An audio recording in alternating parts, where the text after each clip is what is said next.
अस्सलामु अलैकुम। ये कहानी है मेरे दो जानने वालों अहमद और शाहिद के साथ पेश आने वाले एक खौफनाक वाक़ये की, जिसने उनकी जिंदगी को हमेशा के लिए बदल दिया और सुनने वालों की रातों की नींद उड़ा दी। दोनों भाई कराची में एक ट्रैवल कंपनी के मुलाजिम थे, जहां वो बस ड्राइवर और कंडक्टर के तौर पर काम करते थे। ईमानदार, मेहनती और एक दूसरे के लिए हर मुश्किल में सहारा। लेकिन एक रात ने उनके यकीन और हिम्मत को ऐसी आजमाइश में डाला कि आज भी इसे याद करके लोगों के रोंगटे खड़े हो जाते हैं। एक शाम, जब मगरिब की अजान हो चुकी थी और आसमान पर गहरा नीला रंग छा रहा था, कंपनी के दफ्तर से अहमद और शाहिद को एक हंगामी बिकंग का आर्डर मिला। एक खानदान ने बस कराची से हैदराबाद के लिए बुक की थी, जहां वो किसी रिश्तेदार की शादी में शिरकत के लिए जा रहे थे। खानदान में 10 से 12 अफराद थे, बूढ़े, बच्चे और ख्वातीन। वक्त हुआ कम था, सो दोनों भाई फौरन तैयारी में जुट गए। अहमद ने बस का ईंधन और मैकेनिकल हालात चेक किए, जबकि शाहिद ने सेटों को साफ किया और मुसाफिरों के सामान के लिए जगह बनाई। लेकिन इस सब के दौरान एक अजीब सी बेचैनी उनके दिलों को छू रही थी। बस स्टैंड पर हुआ गैर मामूली तौर पर ठंडी थी, हालांकि गर्मियों का मौसम था। शाहिद ने अहमद से कहा, भाई, दिल बहुत घबरा रहा है, कुछ ठीक नहीं लग रहा। अहमद ने हल्का सा मजाक उड़ाते हुए कहा, शाहिद, तुम्हारी फिल्मों वाली बातें शुरू हो गईं, बस अपना काम करो। लेकिन उसके अपने दिल में भी एक अजीब सी घंटी बज रही थी, जैसे कोई उन पर निगाह रखे हुए हो। जब खानदान बस में सवार हुआ तो माहौल को हल्का करने के लिए अहमद ने बस का पुराना रेडियो ऑन किया और एक मकबूल गाना बजाने लगा। लेकिन अचानक खानदान के एक बुजुर्ग ने सख्त लहजे में कहा, यह क्या बकवास है, फौरन बंद करो। उनकी आवाज में गुस्सा तो था ही, लेकिन उससे ज्यादा एक अजीब सी शिद्दत थी। अहमद ने हैरानी से उनकी तरफ देखा। खानदान के बाकी अफराद भी नाराज दिखाई दिए। बच्चों की आंखें चमक रही थीं, जैसे वो कोई राज छिपा रहे हों, और खवातीन ने अपने नकाबों को और मजबूती से पकड़ लिया। शाहिद ने हंसी को दबाते हुए कहा, इतना है गुस्सा सिर्फ एक गाने पर? लेकिन उसकी बात ने माहौल को और कशीदा कर दिया। बुजुर्ग ने उसे घूरा और उनकी आंखों में एक ऐसी चमक थी जो इंसानी नहीं लगती थी। सफर शुरू हुआ। बस हैदराबाद की तरफ बढ़ रही थी, लेकिन माहौल में एक अजीब सी खामोशी थी। कुछ देर बाद बुजुर्ग ने कहा, बेटा, बस रोक दो, हमें अशा की नमाज पढ़नी है। शाहिद, जो अब तक उनके रवैये से तंग आ चुका था, बेधियानी में बोल पड़ा, चाचा, हैदराबाद पहुंचकर घर पर पढ़ लीजिए, हमें रात 12 बजे तक स्टैंड पर रिपोर्ट करना है। उसकी बात सुनकर बुजुर्ग का चेहरा लाल हो गया। उन्होंने धीमी लेकिन धमकी आमीज आवाज में कहा, तुम्हें अंदाजा भी है कि तुम किससे बात कर रहे हो? अहमद ने शाहिद को डांटा कि वो खामोश रहे, लेकिन खानदान के अफराद आपस में अजीब सी नजरों से देख रहे थे, जैसे कोई गहरा राज उनके दरमियान हो। रात के 10 बजे बस हैदराबाद के एक सुनसान स्टॉप पर रखी। मुसाफिरों ने खामोशी से अपना सामान लेकर उतर गए, बगैर कोई शुक्रिया कहे या कोई बात किए। उनकी नजरें अहमद और शाहिद पर ठहरी हुई थीं, जैसे वो कुछ सोच रहे हों। अहमद ने सोचा कि शायद वो जल्दी में हैं, और रात 10:15 पर उसने बस को कराची की तरफ मोड़ दिया। सड़क सुनसान थी और बस की हेडलाइट्स के अलावा दौर दौर तक कोई रोशनी न थी। शाहिद ने बस की रफ्तार बढ़ाते हुए कहा, भाई, सब मुसाफिर तो उतर हो गए, लेकिन मुझे लगता है कि बस में अब भी कोई है। अहमद ने हिंसते हुए कहा, तुम्हारी आदत है, हर बार यही कहते हो। लेकिन चंद मिनट बाद उन्हें अजीब सी आहट सुनाई दी, जैसे कोई आहिस्ता आहिस्ता सांस ले रहा हो।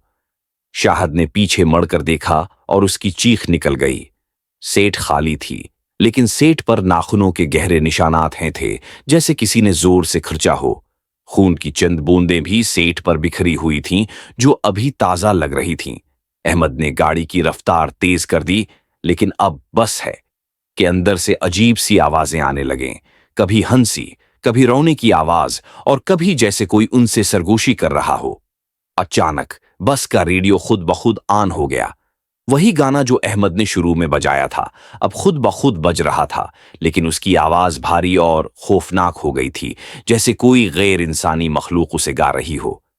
शाहिद ने चीख कर कहा, भाई ये बंद करो।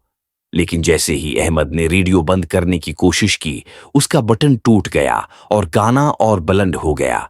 बस के शीशों पर अचानक धिंड छा गई और शीशों पर हाथों के निशानात उभरने लगे, जैसे कोई बाहर से शीशों को छू रहा हो। लेकिन बाहर तो कोई न था, सिर्फ अंधेरा और सुनसान सड़क। शाहिद के कान में एक धीमी आवाज गूंजी, तुमने हमें नाराज कर दिया, अब तुम हमारे हो। उसने डरते हुए पूछा, कौन है? लेकिन जवाब में एक खौफनाक हंसी गूंजी, जो बस के हर कोने से आती महसूस हो रही थी। अहमद ने गाड़ी रोकने की कोशिश की, लेकिन स्टीयरिंग व्हील खुद ब खुद हरकत कर रहा था। बस एक ऐसी सड़क पर जा रही थी जो उन्होंने पहले कभी न देखी थी। दोनों तरफ घने दरख्त थे, जिनकी शाखें बस के शीशों को खुरच रही थीं और शाखों के दरमियान से अजीब सी आंखें झांक रही थीं। रात गहरी होती जा रही थी। 2 घंटे गुजर चुके थे, लेकिन कराची का कोई निशान न था। घड़ी पर 2 बज रहे थे, जैसे वो एक दायरे में घूम रहे। अचानक बस के पीछे से एक औरत की चीख सुनाई दी। शाहिद ने पीछे देखा और उसका दिल धक से रह गया। एक सफेद लिबास में मलबूस औरत, जिसका चेहरा निकाब से ढका था, आखिरी सीट पर बैठी थी। उसके हाथों से खून टपक रहा था और उसका सिर अजीब तरह से झुक रहा था, जैसे वो जिंदा ना हो। शाहिद ने अहमद से कहा, भाई पीछे देखो। लेकिन जब अहमद ने आईने में देखा, वहां कोई न था। लेकिन शाहिद अब भी इस औरत को देख रहा था, जो अब आहिस्ता आहिस्ता उनकी तरफ बढ़ रही थी। उसके कदमों की आवाज नहीं थी, लेकिन उसकी मौजूदगी से बस के अंदर सर्दी बढ़ती जा रही थी। अहमद ने कुरान पाक की आयात पढ़नी शुरू की, लेकिन जैसे ही वो आयात पढ़ता, बस के अंदर से एक जोरदार चीख बुलंद होती, जैसे कोई उसकी आवाज से तकलीफ में हो। बस के दरवाजे खुद ब खुद खुलने और बंद होने लगे, और हर बार जब दरवाजा खुलता, एक ठंडी हुआ अंदर आती, जिसमें सी बदबू शामिल थी, जैसे कोई चीज सड़ रही हो। शाहिद ने देखा कि बस की छत पर कुछ साए हरकत कर रहे थे, जैसे कोई ऊपर चल रहा हो। जब उसने ऊपर देखा तो उस लंबे काले साए नजर आए, जिनकी आंखें सरख थीं और वो बस की तरफ झांक रहे थे। अचानक बस एक झुटके के साथ रखी। अहमद और शाहिद ने बाहर देखा तो एक पुराना हाल कब्रिस्तान नजर आया। कब्रिस्तान की दीवार पर लिखा था, ये जगह उनकी है जो हमारी नाफरमानी करते हैं। दोनों भाइयों के हाथ पांव सर्द पड़ गए। बस का इंजन खुद ब खुद बंद हो गया और अब बस के अंदर मुकम्मल खामोशी थी, सिवाय उस धीमी सरगोशी के जो कह रही थी, तुमने हमें रोका, तुमने हमें नाराज किया, अब हम तुम्हें नहीं छोड़ेंगे। भाई, ये वही खानदान था, ये इंसान नहीं थे।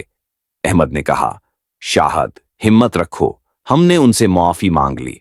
दोनों ने मिलकर बुलंद आवाज में मुआफी मांगनी शुरू की और दरूद शरीफ पढ़ने लगे। लेकिन जैसे ही वो दरूद पढ़ते, बस के शीशों पर जोर जोर से दस्तक होती, जैसे कोई अंदर आना चाहता हो। शीशों पर अब खून के धब्बे नमूदार हो रहे थे और हर धब्बे के साथ एक चीख सुनाई देती। रात भर वो इसी कब्रिस्तान के सामने खड़े रहे।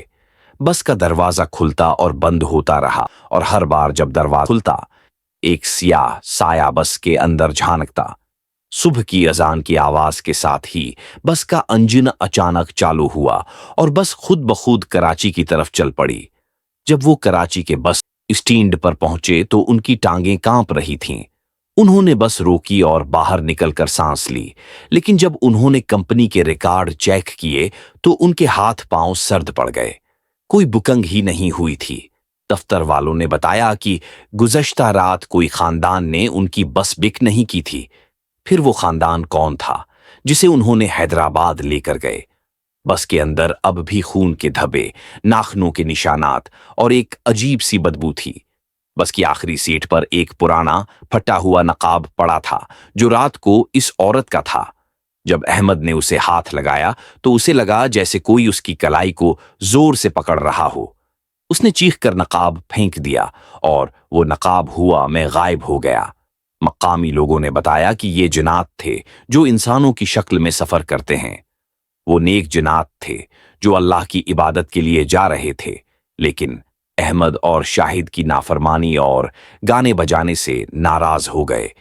انہوں نے دونوں بھائیوں کو سبق سکھانے کے لیے اپنی موجودگی کے خوفناک نشانات چھوڑے۔ اس خوفناک واقعے کے بعد دونوں نے ٹریول کمپنی کی نوکری ہمیشہ کے لیے چھوڑ دی۔ احمد تو اس صدمے سے 1 سال تک بیمار رہا، نہ راتوں کو چین سے سو سکا، نہ دن میں سکون ملا۔ وہ رات کے وقت سرگوشیوں اور شیشوں پر دستک کی آوازوں سے ڈرتا رہا اور اس کا جسم خوف سے کپکپاتا تھا۔ شاہد نے بھی اس واقعے کو کبھی نہیں بھلایا اور وہ اکثر کہتا کہ بس کی وہ رات ان کے دل و دماغ پر ایک داغ کی طرح چھپ گئی۔ مقامی لوگوں کا کہنا ہے کہ وہ جنات آج بھی اس بس کے ساتھ جڑے ہیں اور رات کے سناٹے میں ان کی موجودگی کا احساس ہر خاص و عام کو ہوتا ہے۔ بس اب اسٹینڈ پر کھڑی زنگ آلود ہو رہی ہے، لیکن اس کے شیشوں پر اب بھی کبھی کبھار ہاتھوں کے نشانات اور خون کے دھبے نظر آتے ہیں۔ اگر آپ لوگوں کو لگتا ہے اس ویڈیو سے آپ لوگوں کو تھوڑی سی بھی انفارمیشن ملی ہے یا میرے چینل سے میں آپ لوگوں کو تھوڑی بہت معلومات دے پا رہا ہوں تو میرے چینل کو سبسکرائب کرنا نہ بھولیں۔